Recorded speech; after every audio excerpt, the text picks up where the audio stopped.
আর যারা মাদক হাতে তুলে দিয়েছে তাদেরকে আমরা বুড়িগঙ্গার পানি খাওয়াবো। ঢাকা হাটে একজন মাদক সম্রাট আছে, মির্জা আব্বাসের কর্মী। হ্যাঁ হ্যাঁ, উনি তো বিএনপি স্থায়ী কমিটির সদস্য, ভদ্র মানুষ উনি। ওনার কর্মীর হাতে মাদক কেন? এই সমিতি থেকে তারা পুরো ঢাকায় হলো পত্রিকাগুলো পৌঁছে দিয়ে থাকে। তো আমরা আজকে ওনাদের সামনে উপস্থিত হয়েছি, আমরা ওনাদের কাছে আজকে উপস্থিত হয়েছি ওনার দুঃখ গল্পগুলো শোনার জন্য। আজকে সেক্রেটারি সাহেব যেটা বললেন, এখানে হলো সিলেকশন হয়, ইলেকশন হয় না। তো আমরা তো 5 তারিখের পরে বাংলাদেশে ইলেকশন চেয়েছিলাম, এখন তো শুধু জাতীয় ইলেকশনের দিকে আমরা এগুচ্ছি, সাথে সাথে অন্য অন্য ইলেকশনগুলো প্রয়োজন। সাকসু ইলেকশন বন্ধ করে দেওয়া হয়েছে ভয়ে। ইলেকশন বলেই ভবিষ্যৎ হোক নিরাপদ, বিনিয়োগ হোক বিশ্বস্ত, আর আমার পছন্দ সল্ট বে। ওয়েলকাম টু সল্ট বে। অনেকে হারার ভয় পায়, এই জন্য আগে সিলেকশনের মধ্যে চলে যায়। এজন্য ইলেকশন হোক, জনগণ যারা আছে তারা ভোট দেয়, যে জয়ী হবে তার হাতে ক্ষমতা যায়, সমস্যা নেই।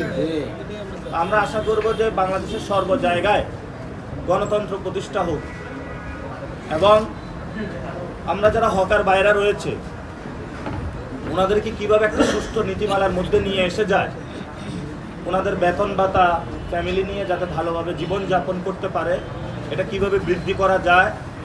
সেই ক্ষেত্রে এমনিই তো মুদ্রণ শিল্প শেষ হয়ে যাচ্ছে, কিন্তু যারা হকার্স বাইরে রয়েছে তারা কই যাবে? পত্রিকাগুলো বন্ধ হয়ে যাচ্ছে, অনলাইনে সবাই চলে যাচ্ছে। তো এই মানুষগুলোর তো কোনো একটা ব্যবস্থা করতে হবে। ইনশাল্লাহ আমরা হকার্স ভাইদের পাশে থাকবো।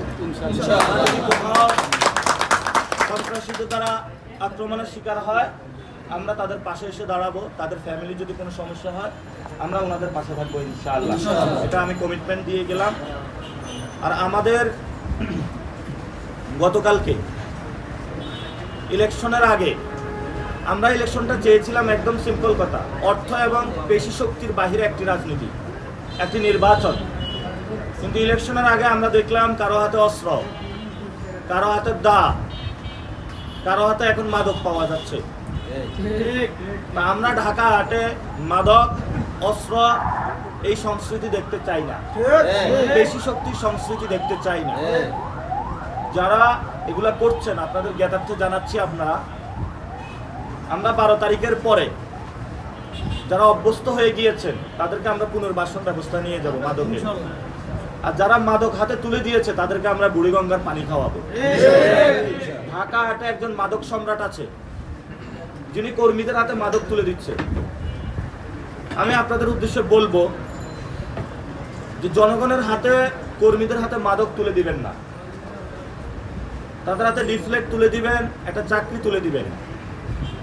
এবং গতকালকে ঢাকা বিশ্ববিদ্যালয় এরিয়াতে বিএনপির সেগুনবাগিচা ইউনিটের সেক্রেটারি উনি আসছে তাকে ছাড়াইতে। বিভিন্ন জায়গায় আমরা শুনি যেই জায়গায় সমস্যা ওই জায়গায় হলো বিএনপির লোক। তা আশা করছিলাম ওনারা ভালো হয়ে যাবে, কিন্তু লেস তো আর ঠিক হয় না। যতই সোজা করার চেষ্টা করা হয়, এগুলোকে সোজা করা যাচ্ছে না। 12 তারিখে বাংলাদেশের মানুষকে বলবো আপনারা ভোট দিয়ে এদের লেসটা সোজা করে দিবেন। এবং সাথে সাথে আমরা আশাবাদী 11 দলীয় জোট সরকার গঠন করবে। কেন আশাবাদী? কারণ আমরা সন্ত্রাসী কার্যক্রম করি না, আমরা চাঁদাবাজি করি না, আমরা দুর্নীতি করি না, আমরা দখলদারিত্ব চালাই না, আমরা মানুষের উপরে, নারীদের উপরে নির্যাতন করি না, আমরা কারো এক্স টুইটার অ্যাকাউন্ট হ্যাক করি না, আমরা প্রোপাগান্ডার সাথে নাই। আমরা একটি সুন্দর বাংলাদেশ চাই। আমরা ইনশাআল্লাহ এটাও কমিটমেন্ট দিচ্ছি, আমাদের কেউ কেন্দ্র দখলে যাবে না, আমাদের কেউ ইলেকশন ইঞ্জিনিয়ারিংয়ে যাবে না। প্রশাসনের ভাইদেরকে বলবো আপনারা নিউট্রাল থাকবেন। নিউট্রাল থাকার পরে জনগণ যাকে ভোট দিয়ে নির্বাচিত করবে উনি ইনশাআল্লাহ বিজয়ী হয়ে রাষ্ট্র পরিচালনার দায়িত্ব গ্রহণ করবে। এবং আমরা ঢাকা হাটে গ্যাসের সমস্যা রয়েছে, এখন তো আসছে মাদক সম্রাট। এটা কার কর্মী? ওই যিনি মাদক নিয়ে ধরা খেয়েছে কার কর্মী? আমরা দেখতে পেয়েছি ওটা মির্জা আব্বাসের একটা মির্জা আব্বাসের কর্মী। হ্যাঁ হ্যাঁ, উনি তো বিএনপি স্থায়ী কমিটির সদস্য, ভদ্র মানুষ উনি। ওনার কর্মীর হাতে মাদক কেন?